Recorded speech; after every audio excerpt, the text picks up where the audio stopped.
Michigan Out of Doors Magazine's OD is brought to you by Country Smokehouse of Almont, offering the best quality and satisfaction in homemade meats, sausage, and jerky. It's a Michigan destination. Check out the website at countrysmokehouseinc.com. And by Williams Gun Sight, located in Davison. Williams Gun Sight has Mid-Michigan's largest selection of used guns with over 2,000 in stock every day. Check out the website to view inventory and prices. 38 years of outdoor tradition continue in Novi at the Outdoor Rama Show. There's over 4 acres of outdoor equipment and features at the Rock Financial Showplace on February 24th through the 27th. Don't miss it.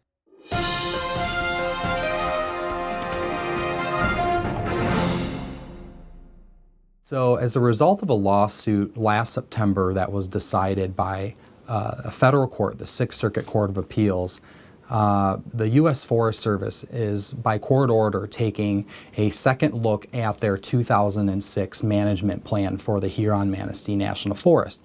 And specifically what they're looking at in compliance with this court order is whether to ban hunting in 70,000 acres of the forest that is considered semi-primitive, non-motorized, and that's just kind of a fancy way of calling it kind of a quiet recreation area.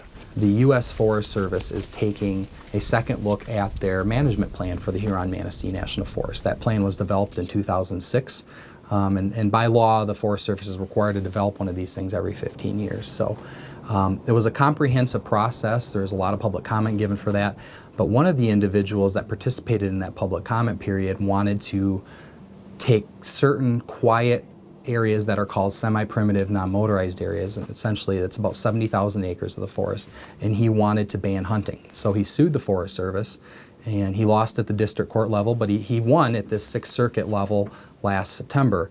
And as a result of that court order, the Forest Service is now holding public hearings on the matter.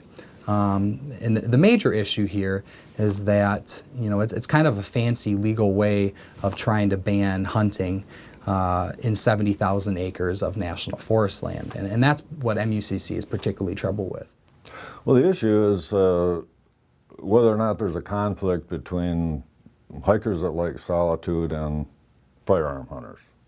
That's basically the issue. Well, I don't see a conflict there. For the most part, hunters like Solitude as well. They're tightly constrained by regulation, the hunting seasons. Sure, there is a time during deer season, opening week of deer season in particular, where there's a lot of hubbub in the forest, and it's a good thing. And there's a fair amount of firearms going off during that time of the year. Gunshots can be heard. But by and large, hunting is a very low-intensity sport. And except for that 2 weeks of firearm season, it's a quiet sport. To me, the hiker seeking solitude has got it all his own or her own way. I mean, except for that's 50 weeks in addition, plus even during that time, during the middle of the day later in the firearm season, deer aren't that plentiful anymore. As you know, Gabe, midday it's pretty quiet. So where's the conflict?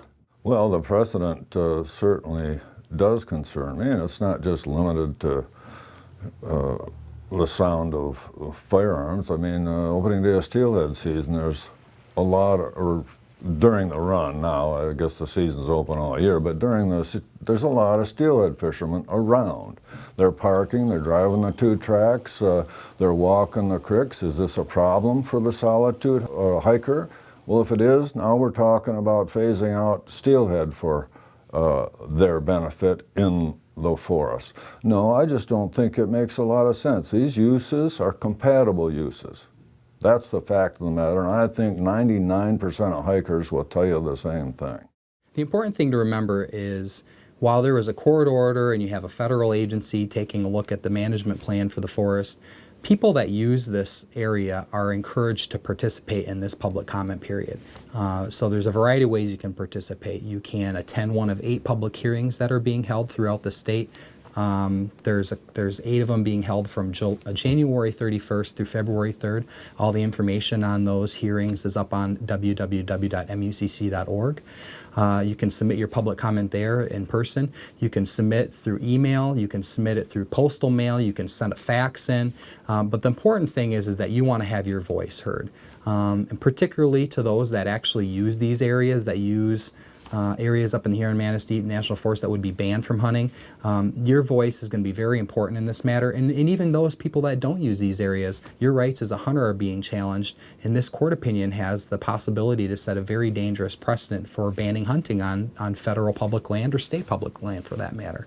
So it's very important that hunters do have a voice in this matter. You need to exercise your right to submit public comment, and emphasizing the fact that quiet recreation is not mutually exclusive to people that don't hunt. And I think that's the key point that's being missed here. Advocates for banning hunting in these areas are saying that quiet recreation areas need to be set aside, and it's not unreasonable to create special quiet areas for people to recreate. That might sound good on its face, but what they're essentially saying is we need to create quiet areas, but hunters can't use them. And that's what's unacceptable. Go to the meeting, take your friends with you, spread the word, and make sure that the hunter's voice is being heard on this matter.